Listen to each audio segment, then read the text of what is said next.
You deserve someone na magsasabi sa'yo na, mahal, gaano man tayo kalayo sa isa't isa, hindi ako gagawa ng bagay na ikakasira ng relasyon natin dalawa.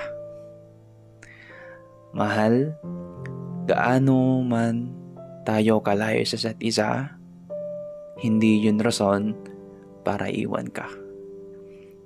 Ang sarap siguro kapag yung partner mo ay napaka-loyal sa'yo. Yung walang ibang focus kundi yung relasyon nyo at ikaw mismo. Walang ibang ginagawa kundi magtrabaho lang, mag-update at mag-assurance. Alam mo kasi ang LDR isa sa pinakamahirap i-handle na relasyon. Samot-saring problemang mararanasan nyo at sangkatutak na tukso ang tarating sa inyo. Ang tukso kasi hindi mo maiiwasan yan, pero kaya nyong labanan dalawa. Hindi mo yan kayang labanan mag-isa kasi matutukso ka at hindi ka makakapag-isip ng tama.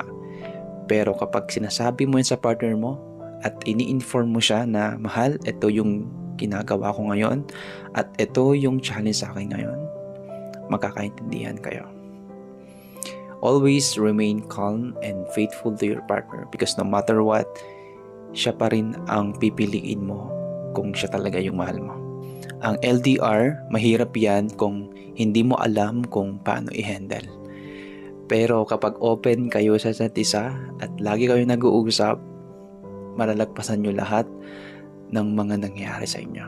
Kapag nalagpasan nyo lahat ng problema nyo at nasurpass nyo lahat ng mga challenge sa relasyon nyo, hindi na kayo basta-basta natitinag at hindi na kayo basta-basta nag-give up. Dahil alam nyo na kung paano patakbuhin ang relasyon nyo at alam nyo na kung paano patagalin pa ang pagsasama nyo.